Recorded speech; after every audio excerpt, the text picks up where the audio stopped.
Hello बच्चों, एक बार फिर से आप सबों का स्वागत है हमारे YouTube channel BSS maths classes में। और आज हम आपको बताने जा रहे हैं प्रश्नावली 3.4 का क्वेश्चन नंबर 2 से। पिछले वीडियो में हमने कवर किया था 1 का कुछ क्वेश्चन, प्रश्न नंबर 1 का, जिसमें 4 प्रश्न थे और कुछ एग्जाम्पल थे। लेकिन इसमें कवर करेंगे हम क्वेश्चन नंबर 2 में जो वर्ड प्रॉब्लम दिया हुआ है, और खासकर उसका इक्वेशन बनाने के बाद हम विलोपन विधि से उसको सॉल्व करने का कोशिश करेंगे। तो हम प्रश्न आपको पढ़ के बता देते हैं क्या दिए हैं।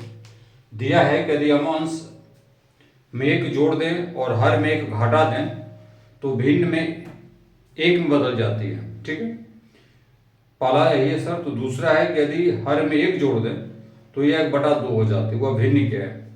तो देखिए, सबसे पहले हम यहाँ पे भिन्न को मानेंगे। यहाँ लिखेंगे कि माना कि भिन्न x बटे वाई, यानी x अंश है, y हर है। तो प्रश्न के प्रथम शर्त से पहला शर्त है कि अगर अंश में एक जोड़ दें और हर में एक घटा दें तो भिन्न हमारा 1 होता है। और इस कंडीशन का इस्तेमाल करते हुए तिरछा गुना कर दीजिए, y minus 1 into 1 y minus 1 होगा। y को इधर ले आइए और प्लस 1 को इधर भेज दीजिए, यानी x माइनस वाई हमारा -2 हो जाता है। इसको 1 मान लेते हैं। प्रश्न के दूसरे शर्त से लेकर चलते हैं। प्रश्न के दूसरे शर्त से कहता है कि यदि हर में एक जोड़ दें, ठीक है, अंश में कुछ नहीं करना है, हर में एक जोड़ा तो भिन्न हो जाता है 1/2। भिन्न है 1/2। तिरछा गुना करके सॉल्व कर लीजिए। 2 गुने x 2x, 1 से ये करेंगे तो वही रहेगा। अब हम 2x माइनस वाई करके एक इधर लिख के इसको 2। अब हमें ये दिख रहा है कि माइनस वाई यानी अगर सिर्फ घटा दें 1 में 2 को तो हमें एक जो चर है वो एलिमिनेट हो जाएगा, यानी घट जाएगा। तो हम लिख देते हैं समीकरण 1 घटाओ समीकरण 2 से क्या होगा? x माइनस वाई -2 और 2x माइनस वाई 1, ये माइनस, ये प्लस, ये माइनस, ये और ये कैंसिल, -x -3 और x हमारा 3 आ गया। एक तो हम निकाल चुके, दूसरा निकालना है। दूसरा निकाल लेते हैं। किसी भी समीकरण में आप मान रख दीजिए। समीकरण 1 में x बराबर 3 रखने पर समीकरण 1 है x माइनस वाई बराबर -2, यानी 3 माइनस वाई बराबर -2, x के जगह पे 3 रखें और ये हमारा minus Y -2 -3 minus Y equal to -5 और इसीलिए y इक्वल टू सिर्फ 5। तो इस तरह से हमारे पास 2 आंसर आते हैं। एक आ गया क्या? एक x बराबर 3 और एक y बराबर 3। ये हमारा रिक्वायर्ड आंसर है। तो इस तरह से इसको हम देखते हैं। ठीक है, इसी के बगल में क्वेश्चन नंबर 2 को सॉल्व करेंगे। ध्यान दीजिएगा, क्वेश्चन नंबर 2 क्या कहता है उसको हम लोग पढ़ते हैं। क्वेश्चन 2 में है कि 5 वर्ष पूर्व नूरी की आयु सोनू की आयु की 3 गुनी थी।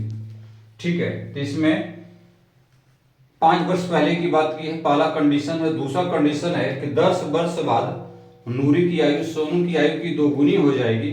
नूरी और सोनू की आयु कितनी है? ठीक है, तो मान लेते हैं माना कि नूरी की आयु ये होगा x वर्ष, सोनू की आयु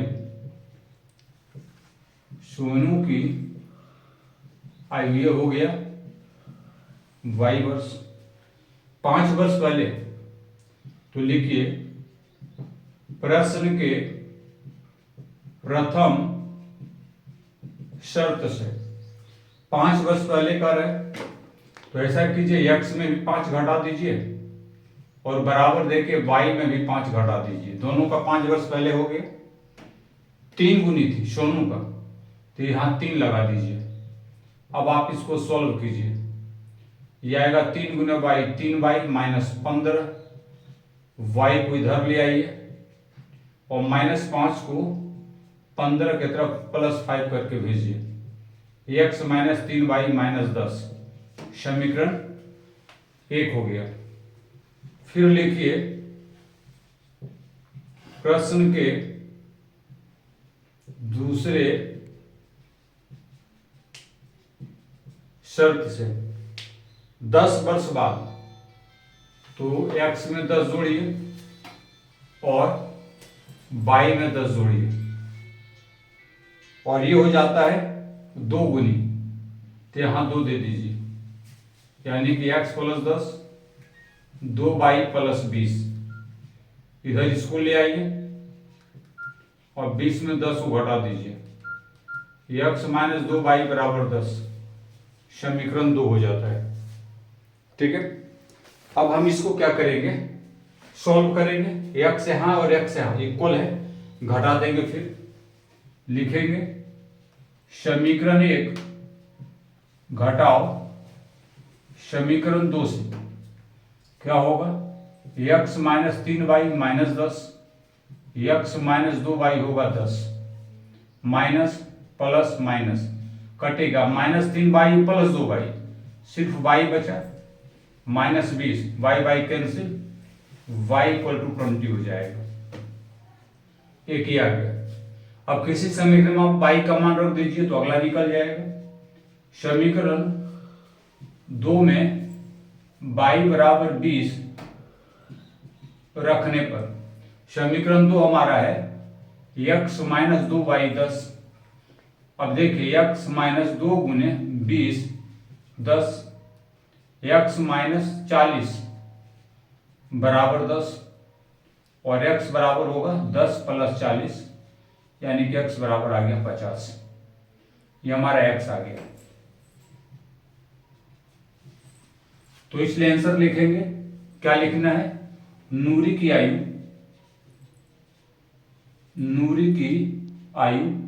हमने x वर्ष लिया है, यानी ये हो गए 50 वर्ष, और सोनू की आयु और y के जगह पे हो जाएगा हमारा 20 वर्ष। तो यही हमारा फाइनली आंसर है। तो हमने इस 2 सवाल को किया और आगे हम लोग देखते हैं। एक बार ऊपर जा देख कर दीजिए। तो 1 और 2 हमने पूरा किया है। अब हम इसका तीसरा नंबर सवाल देखते हैं। चलिए अगले सवाल की तरफ हम लोग चलते हैं। अगला सवाल है जो 3 नंबर का है, वो है कि 2 अंकों की संख्या के अंकों का योग 9 है। ठीक है, इस संख्या का 9 गुना संख्या के अंकों को पलटने से बनी संख्या का 2 गुना है। ठीक है, वह संख्या ज्ञात कीजिए। तो ऐसे सवाल जब रहते हैं, अंक पलट जाए, संख्या पलट जाए, तो ऐसे सवालों में हम इस तरह से बनाते हैं। देखिए सबसे पहले लिखेंगे, माना कि दहाई का अंक x और इकाई का अंक y, तो जो मूल संख्या होगी, मूल संख्या होगा, इसका एक फॉर्मूला है 10 गुने दहाई का अंक जोड़ इकाई का अंक। इसे आपको लिखना पड़ेगा और इस आधार पर अगर हम बनाएं तो 10x + y, 10x + y हमारा मूल संख्या हो जाता है। पलटने पर क्या होगा भाई, अंक पलटने पर बनी नई संख्या क्या हो जाएगी, यानी yx के जगह पर x, y के जगह पे तो 10y + x। ये समझना है। उदाहरण के तौर पे अगर हम समझे, हमारे पास 2 अंकों की संख्या अगर 23 है, तो हम कहते हैं इसको 20 + 3 इसको 2 गुने 10 प्लस 3, दहाई अंक पे 2, इकाई पे 1। यही कंसेप्ट यहाँ पे काम आता है। अगर हम दहाई के जगह पे y मान लें और इकाई के जगह पे x मान लें तो ये 23 ना आकर हमारा 32 हो जाएगा। देखिएगा सवाल में क्या कहता है। तो प्रश्न के प्रथम शर्त से पहले पहला शर्त लिखेंगे। प्रश्न के प्रथम शर्त से 2 अंक है x और y, इसका योग 9 के बराबर है, समीकरण 1 मान लीजिए। और अब चलेंगे आगे। प्रश्न के दूसरे शर्त से, इसका दूसरा शर्त क्या कहता है उसको देखिए। दूसरा शर्त कहता है कि संख्या का 9 गुना, कौन संख्या, x, ये वाला 10x plus Y, 10x plus Y का 9 गुना अंकों के पलटने से बनी संख्या का 2 गुना, इधर पलट के आ गया है 10y प्लस x। इसका जो 9 गुना है इसके 2 गुने के बराबर है। अब हम क्या करेंगे, इस दोनों को सॉल्व करेंगे। 10 गुना 9 कितना होगा, 90x, और 9 प्लस वाई 9y, 10 गुने 2 20y, और 2 गुने x 2x। अब आप देख लीजिए क्या होना चाहिए। ठीक है, 90 में 2 घटा दीजिए और प्लस 9y में 20y घटा दीजिए, इधर 0, 88x माइनस 11y 0, इसमें 11 कॉमन है, 8x माइनस वाई 0, और इसलिए 8x माइनस वाई 0 समीकरण 2 हो जाता है। अब आप क्या करेंगे, सिर्फ जोड़ दीजिए दोनों को, क्योंकि यहाँ प्लस वाई माइनस वाई जोड़ने से दोनों कैंसिल हो जाएगा। लिख दीजिए समीकरण 1 जोड़ समीकरण 2 से क्या हो जाएगा, x प्लस वाई 9 और 8x माइनस वाई बराबर 0। तो जोड़ेंगे तो दोनों कैंसिल, ये 9x बचे 9, x आएंगे 9/9 कट के, और इसलिए x बराबर 1 आ गया। किसी समीकरण में मान रख दीजिए, 1 या 2 में। चलिए यहीं पर लिख देते हैं। समीकरण 1 में x का मान रखने पर तो x प्लस वाई हमारा 9 है, ये हो जाएगा 1 प्लस वाई 9, और इसलिए 9 घटाव 1 यानी y बराबर 8। तो ये देखिए संख्या क्या होगा, मूल संख्या हमने लिख रखा 10x प्लस वाई, तो 10 गुने 1 प्लस 8 यानी 10 प्लस 8 बराबर 18। यही हमारा आंसर है। अगर हम यहाँ पे मानने में y(x) को उल्टा पुल्टा लें तो यह 81 के बराबर आएगा। तो बस इस हिसाब को हम लोग ऐसे बनाते हैं, बहुत आसान है और बहुत इंपॉर्टेंट प्रश्न है, क्योंकि ऐसे बोर्ड में आते भी हैं। ये हिसाब है, भिन्न का हिसाब है, एकाध का हिसाब होता है। ये सारे सवाल ऐसे होते हैं जो एग्जाम में बहुत सारे पॉसिबिलिटी लेकर आते हैं और संभावना व्यक्त की जाती है कि प्रश्न आएंगे।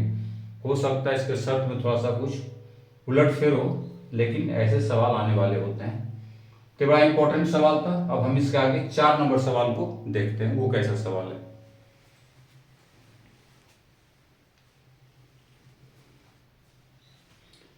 चौथा सवाल है, मीना 2000 रुपया निकालने के लिए एक बैंक गई।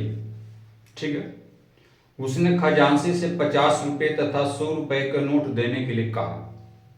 क्लियर है कि मीना को रिक्वायरमेंट है 50 रुपये और 100 रुपये के नोट का। मीना ने कुल 25 नोट प्राप्त किए, यानी कि 50 रुपये और 100 रुपये के कुल नोट जो उनको बैंक ने दिया वो 25 दिए, लेकिन उसका मूल्य था 2000। ज्ञात कीजिए कि उसने 50 रुपये 100 रुपये के कितने कितने नोट प्राप्त किए। तो सबसे पहले हम क्या करेंगे, मानेंगे। यहां लिखिए, माना कि 50 रुपये के नोट की संख्या, ये हो गया हमारा x। 100 रुपये के नोट की संख्या हो गया y। तो प्रश्न से दो शर्त बनेंगे। पहला है कि जो 50 और 100 रुपया का नोट दिया गया है वो 25 है। कितना है? 25 ही है ना। हाँ, तो पहला होगा x प्लस वाई 25, ये नोट की संख्या थी। अब इसका मूल्य देखिए, मूल्य है ये है 50x और ये है 100y, टोटल मूल्य इसका है 2000 के बराबर। ठीक है, समझ में आई बात। 50 रुपए का हमने नोट माना x, 100 रुपए का नोट मान लिया भाई।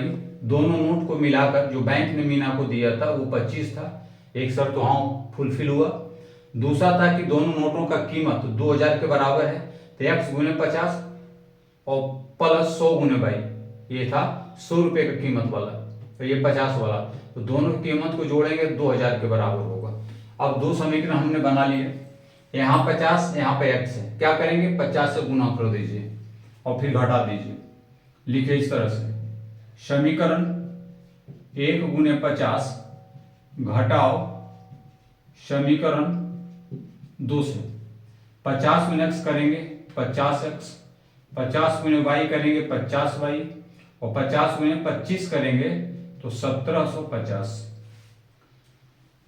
जो नीचे रहने देंगे 50x 100y और ये 2000, ये माइनस ये माइनस ये माइनस, ये दोनों कट गया, ये आ गया माइनस 50 ये आ गए 250, y आ जाएंगे कितने माइनस 250, ये कटेंगे सिर्फ 50, सॉरी 5 ही ना, 50 बचे।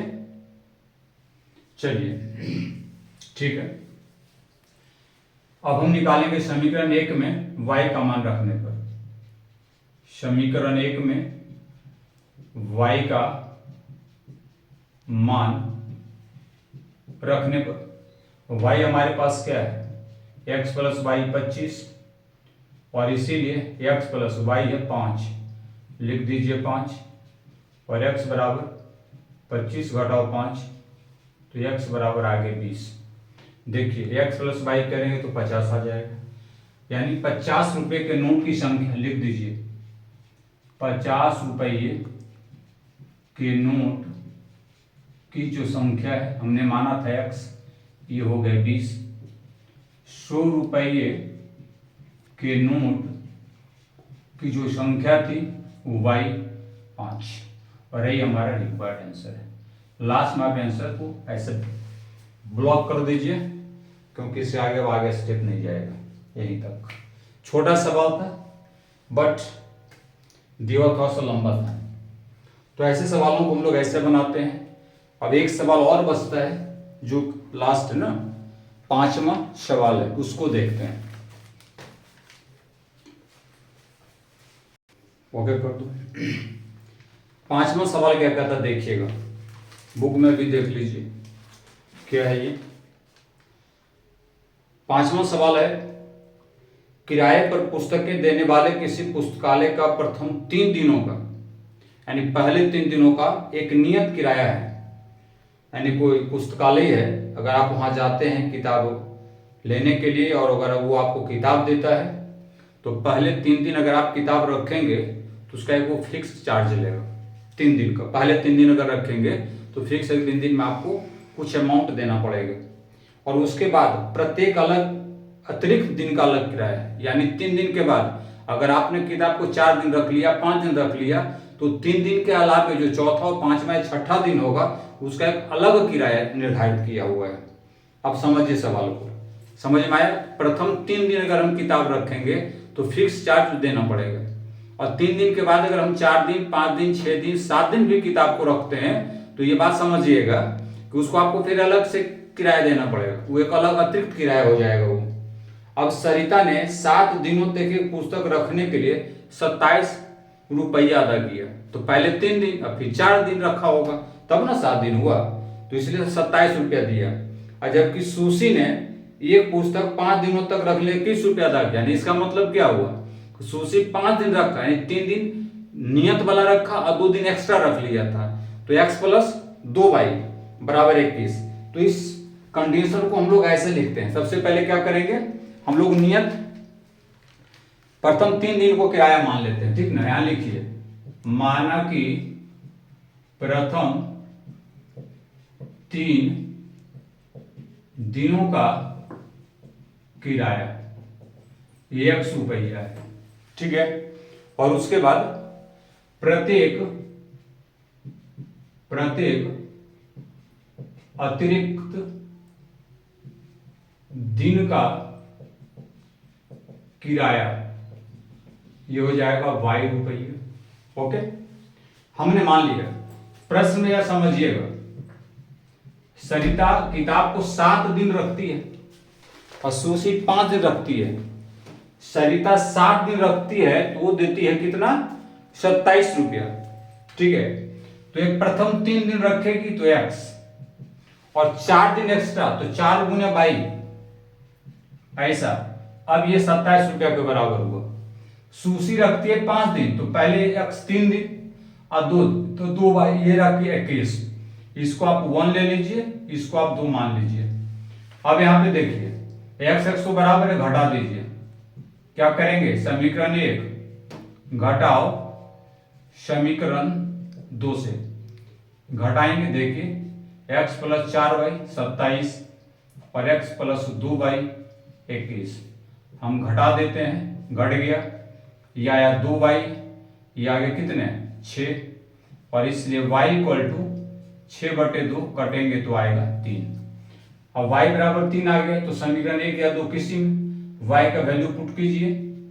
लिखे समीकरण 1 में y बराबर 3 रखने पर तो क्या है भाई, x + 4y 27, x + 4 गुने 3 27, x + 12 27, x बराबर 27 घटाओ 12 और इसलिए x बराबर हो गए 15।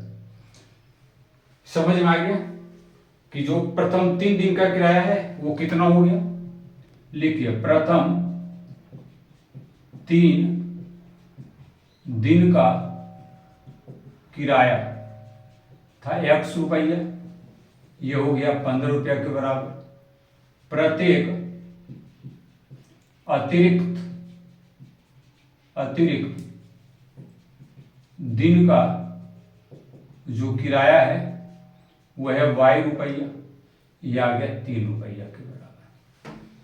और इस आधार पर आप सॉल्व करके देखिए कि x कितना है 15 और 4 गुने 3 12, 15 12 27, यानी मेरा आंसर सही है। इसको आप ब्लॉक कर दीजिए। तो इस तरह से हमने सक्सेसफुली प्रश्नावली 3.4 के 5 प्रश्न को देखा और समझा।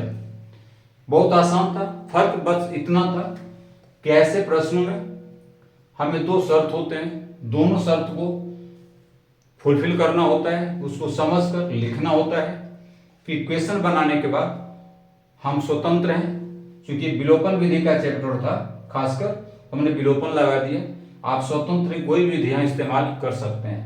अगर एग्जाम में कोई पार्टिकुलर विधि का जिक्र किया है, चाहे प्रतिस्थापन कर दे, चाहे विलोपन कर दे, या बजगुणन विधि कह दे, अगर ऐसा लिख देता है तो फिर आपको वही विधि लगाकर बनाना होगा। और अगर ऐसा नहीं लिखता, सिर्फ बनाने देता है, तो आप स्वतंत्र किसी भी विधि के जरिए आप निकालेंगे तो आंसर सेम ही आएगा। तो चलिए फिलहाल इस चैप्टर को यहीं पे लास्ट करते हैं। और ये हमारी जो प्रश्नावली 3.4 था सक्सेसफुली कंप्लीट हुआ। और ये हमारा दूसरा एपिसोड है 3.4 का। इसके बाद एक चैप्टर और है जो है बजगुणन मेथड का यूज करना, क्रॉस मल्टीप्लिकेशन मेथड। अगले एपिसोड में हम उसको लेकर आएंगे। जरूर देखिएगा, समझिएगा, क्योंकि वो थोड़ा सा अपने आप में विचित्र है। किसी भी प्रकार का सवाल हो, हल हो ना हो, है ना, लेकिन बजगुणन मेथड से सबका सॉल्यूशन संभव हो जाता है। कैसे होता है अगले एपिसोड में निश्चित देखिएगा। और तब तक के लिए हम यहीं पे इसको छोड़ते हैं आप लोगों के लिए। फिर मिलते हैं अगले एपिसोड में। देखते रहिए, लाइक और सब्सक्राइब दबा कर करते रहिए। धन्यवाद।